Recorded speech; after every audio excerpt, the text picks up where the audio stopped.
want to go to a graduate of NYU. So does he think that the damage done to universities is long-lasting?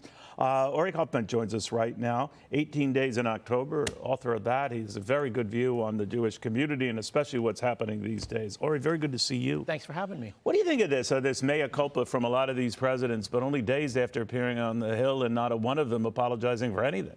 Yeah, this is going to be remembered for a really, really long time. And the reason is simple. If this were an aberration, they'd get by with the usual mealy-mouth apology, you know, if I offended somebody, that sort of thing. But this is the capstone of something that's been building for a really, really long time. Yeah, this all brought it out, didn't it? Yeah, it really did. And I have to tell you, my community, the Orthodox Jewish community, we've been drifting away from the elite universities for years. The greatest educator you never heard of, a guy by the name of Bernie Lander, founded a college about 50 years ago. It's called Touro University. It's huge. They've got every, medical school, dental school. It's now run by Dr. Alan Kadish, incredibly dynamic guy. I could tell you, I send my own daughter there. And I'm a real estate developer. When I hire, I look there because I got to tell you, if you're chanting from the river to the sea and you think that genocide needs to be contextualized, you might have trouble fitting into my corporate culture. I'm curious as well, Uri, what happens in the case of Jewish students at these universities who are rethinking, I'm in one of the most elite universities in the world, and I don't like what they're practicing. But by the same token, I don't want to leave. I don't want the risk of leaving such an elite institution. You know what I mean? So what do you tell them? These are Jewish students who face this conundrum. I say, be true to yourself. That is the most important thing. If you don't feel comfortable there, you're not getting out of the college experience what you thought and hoped you were going to get when you showed up. And it really extends beyond just the fact of values. It extends to the idea of, can you disagree? I went to yeshivas, and we could disagree, and we disagreed about everything, and it was fine. And if you want an example, in Israel, the ultra-Orthodox, who don't usually get a lot of good press, okay, go back, the very first openly gay person elected to the Israeli Knesset was way back in 1973. Is that right? A man, yeah, his name was Akiva Nof, and what was so remarkable about it was how unremarkable it was. He's a footnote to history. Most people have never even heard of this guy. By the way, in our country, we've not yet elected an openly gay man to the United States Senate, the rough equivalent of the Israeli Knesset. Israel did it back in 1973. The ultra-Orthodox sat in a government with him. They didn't care. But we didn't know the degree to which this anti-Semitism existed until these attacks and the aftermath of the attacks. And I'm just wondering, as a student yourself when you were at NYU, did any of this come to light? Did you suspect it? Did people rib you? What was it? It was there, but back in those days, I went to NYU in the 1980s. We used to call it 60s envy.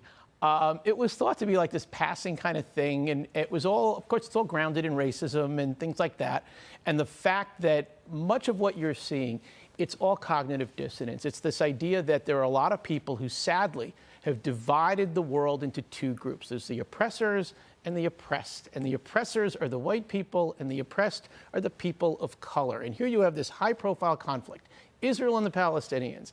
And it's fought not just against white people, but against Jews, who in the minds of many progressives are a group of privilege. And one of my professors back at NYU Law School referred to Jews as a group of privilege. He was Jewish himself, I should say. So you got the white group of privilege in one corner and the people of color in the other. They are going to side with the people of color. The problem is the facts don't even remotely justify it. So they change the facts to fit the narrative. That's what cognitive dissonance is. That is why, before the October 7 war, if you open the New York Times, it said Gaza was under Israeli military occupation. How could they under Hamas control? It's for ridiculous. Close to 2 decades. For 20 years, they talked about the draconian blockade of Gaza. Draconian blockade. Let me give you the statistics. In 2022, Israel supplied Gaza with 5.7 billion gallons of water, 67,000 trucks filled with supplies, food, clothing, you name it, baby formula. Israel supplied Gaza with 2/3 of its electricity.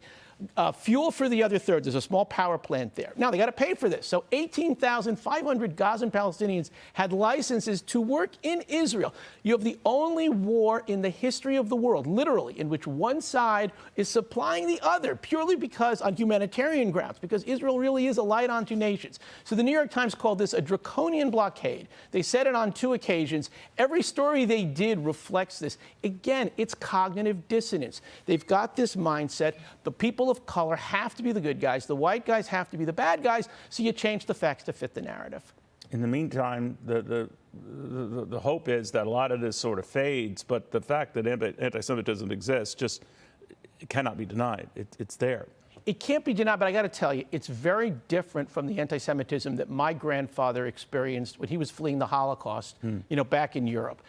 Today, it's grounded in the left. And again, it's grounded in this notion of cognitive dissonance. You've got people with these really deeply held beliefs, and then facts appear that contradict those beliefs. Like the fact that, Hamas attacked Israel, they're raping women, and people can't even get their heads around that. Well, the anger over the attacks quickly, shifted to the anger over Israel's response to the attacks, as if the attacks never occurred in the first place. So we're all for just fair and balanced. Step back and look at the big pictures. You said this control of Hamas in the Gaza for the better part of 17 years prior to this. So they just don't think of that. It was, and I have to say another thing. With respect to all the talk about the civilian casualties, okay?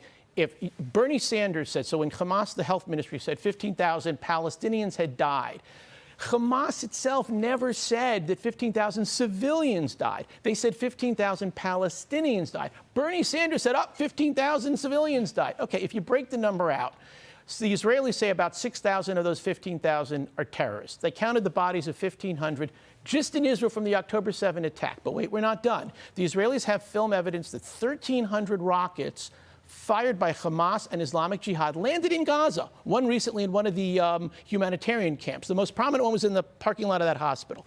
That's thousands of people. Wait, we're not done. If we go by previous wars, Hamas counts people who die of natural causes.